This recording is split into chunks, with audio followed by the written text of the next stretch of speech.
SarahMarieBrenner.com for more information.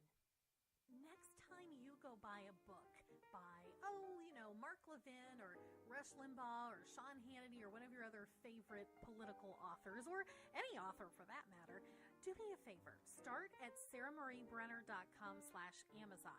When you go there and you click on the link, you'll be taken to the book main page on Amazon.com.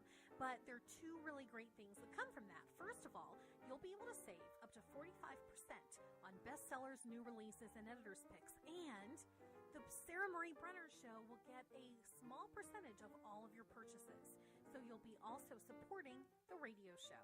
So next time you want to buy a book from Amazon, go to SarahMarieBrenner.com/Amazon and get started right there. And together, when you go shopping, you'll be helping the show. And of course, if you decide to go buy a $5,000 item on Amazon, we won't say anything. That's SarahMarieBrenner.com/Amazon.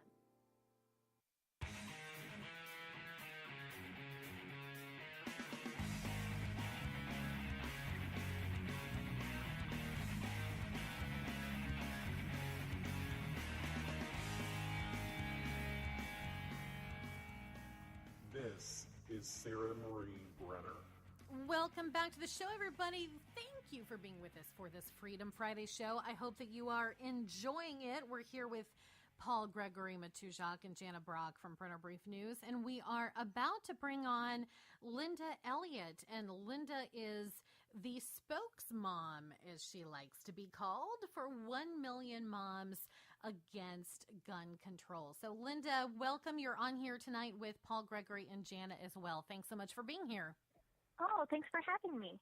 Absolutely. So glad that you are here. And I think it's exciting to get a chance to share what you guys are doing. I know we've been talking a lot on Twitter, but what you're doing to combat Shannon Watts and Moms Demand Action and the whole thought process that women don't want people to have guns and don't want people to have self-defense and don't believe in the Second Amendment. It's so great that you guys are out there combating all of those lies. So tell us about 1 Million Moms Against Gun Control and what you guys are doing. Oh, where to begin?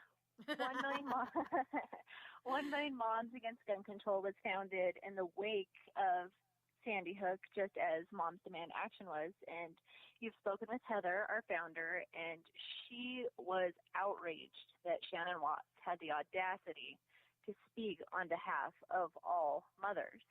And what was worse is when asked a question that didn't agree with Shannon's stance, she was banned and blocked and her comments were deleted. And to silence moms and their voices is unacceptable. So she decided, okay, she doesn't speak for me, and there are other moms that must feel the same. So 1 Million Moms Against Gun Control was born. Great. And what have you guys been doing? How are you trying to get the word out? How are you trying to educate, especially women who I think sometimes are far too soft on their opinions on these issues? They look at the parental side of it of, oh my gosh, I don't want a child to be shot. But on the other hand, they don't look at it from the standpoint of, oh my gosh, I don't want my child to be without protection, especially when they're older. We need the Second Amendment and we need self-defense, and women especially need self-defense. And what we really are pushing right now is firearm safety, and how with firearm safety, there's no reason for accidents. There's no reason for accidental shootings. It shouldn't happen. And if more people knew firearm safety and what to do and what not to do, then you wouldn't have these horrible tragedies that you hear on the news that Moms Demand Action love to use as their headlines. So we're pushing firearm safety and really encouraging women that it is okay. It is okay to be a mom and to carry a gun to protect your children. It's okay to have a gun in the house, and that does not make you a bad parent. It makes you, in my opinion, an amazing parent for choosing to have the responsibility to keep your child safe by any means you choose.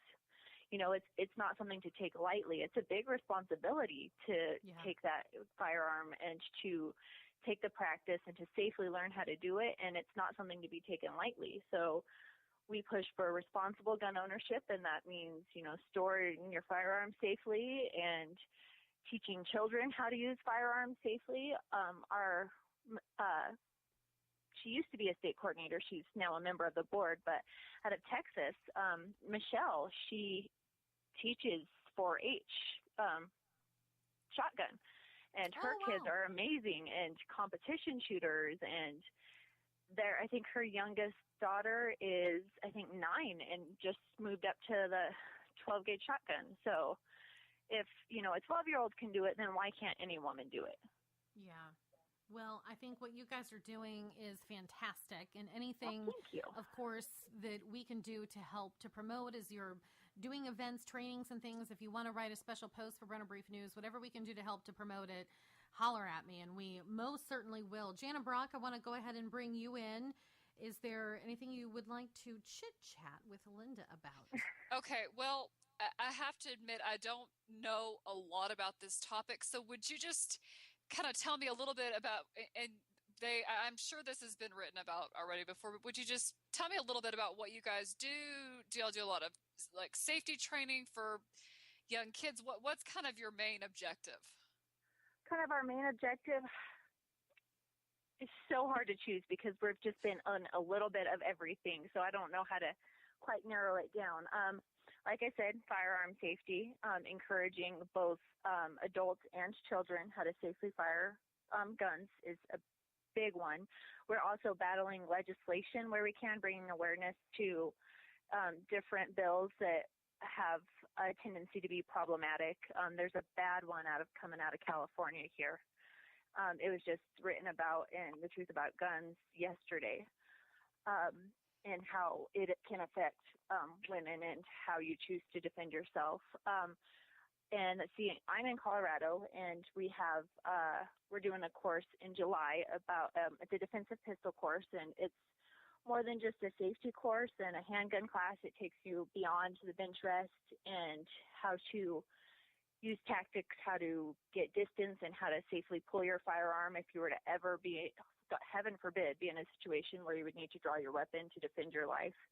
So encouraging that.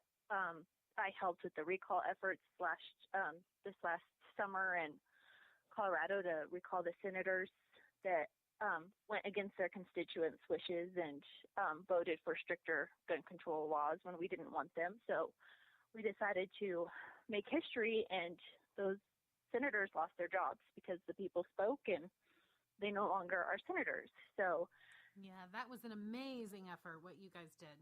Oh, and it was pure grassroots movement, and Bloomberg actually sent in thousands, and I don't think he quite hit $1 million, but he sent in thousands of dollars all the way from his mansion to little old Colorado to make sure that these senators didn't get recalled.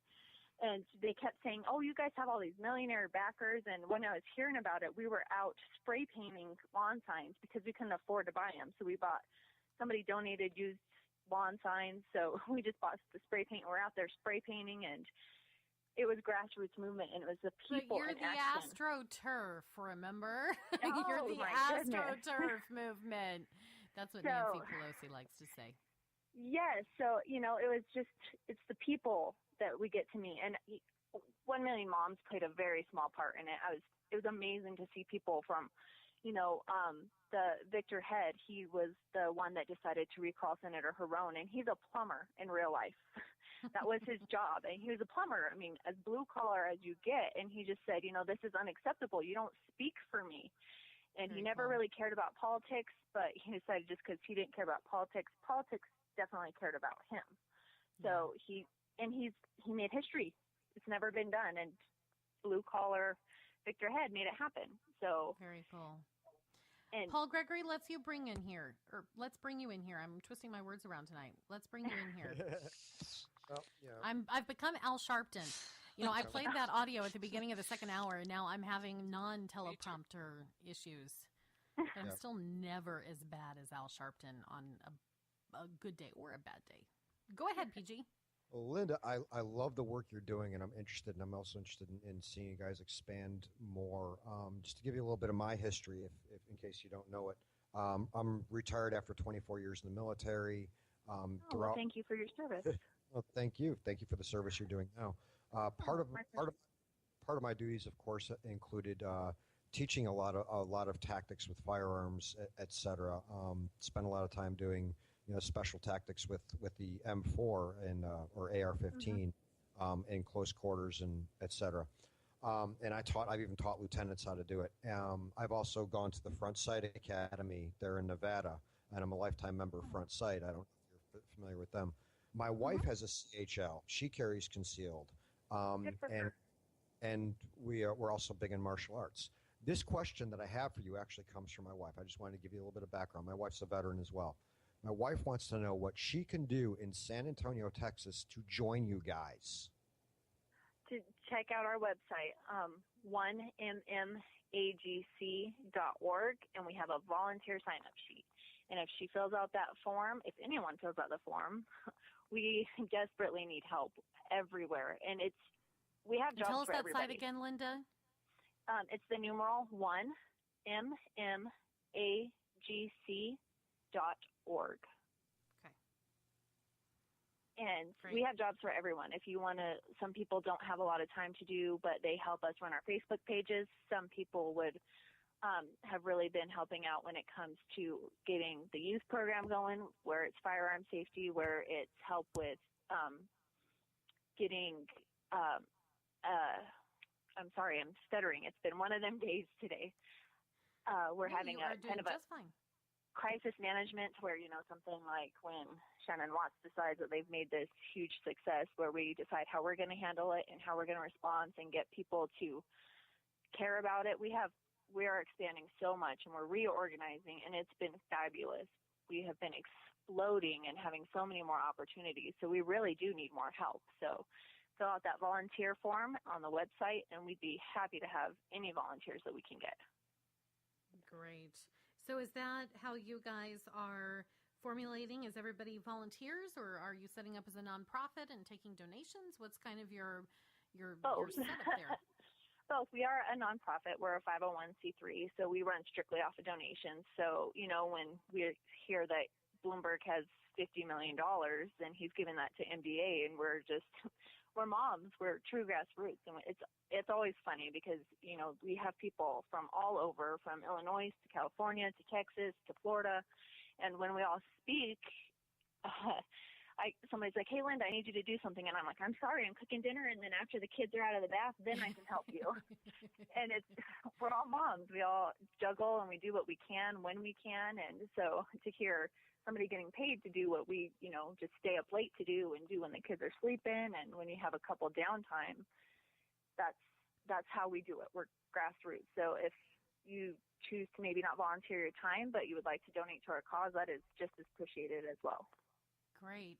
Well, and the one thing I'd kind of like to know too, with the wake of the Santa Barbara shootings and stabbings, and I guess even car accidents that were involved there, and the people who've died. The one video that keeps replaying, especially on the news, is of that father just screaming and crying because his son died.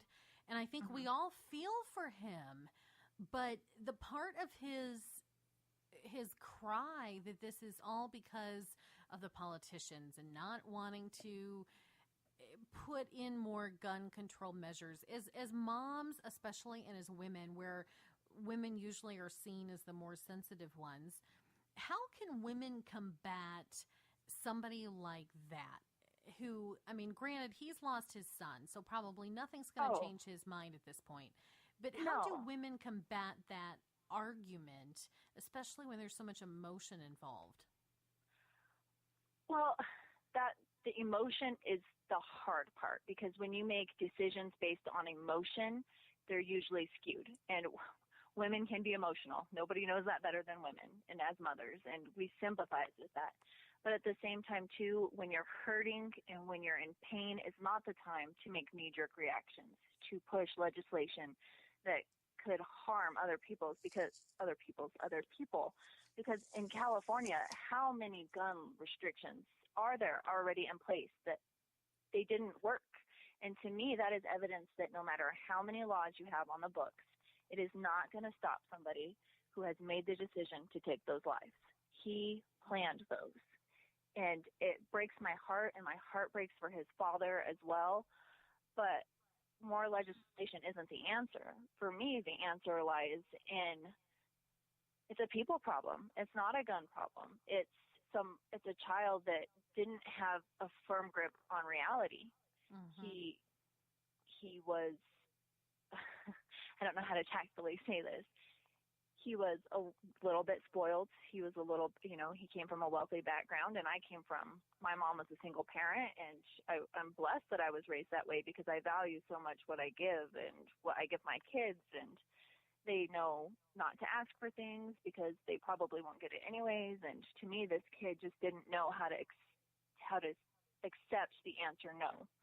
He blamed women for being rejected, and the yes all women is proof of that, about how he just couldn't handle it. So to me, teach your kids, spend time with your kids, know your kids, know if they're hurting, know if they're not firmly grounded, know if they're not having healthy thoughts. I mean, to me, for that one child's actions to affect me and other moms and how we can protect our children, that isn't right. Yeah. It needs to be based on fact. And the fact is that all of those laws did not save those lives, unfortunately. It's sad. Yeah. They had a magazine limit. They had mental health checks. They had a 10-day wait period. And it still didn't save those lives. So how is adding one more law going to keep somebody safe? If they could answer that, I'd love to hear it. But I don't think there is an answer.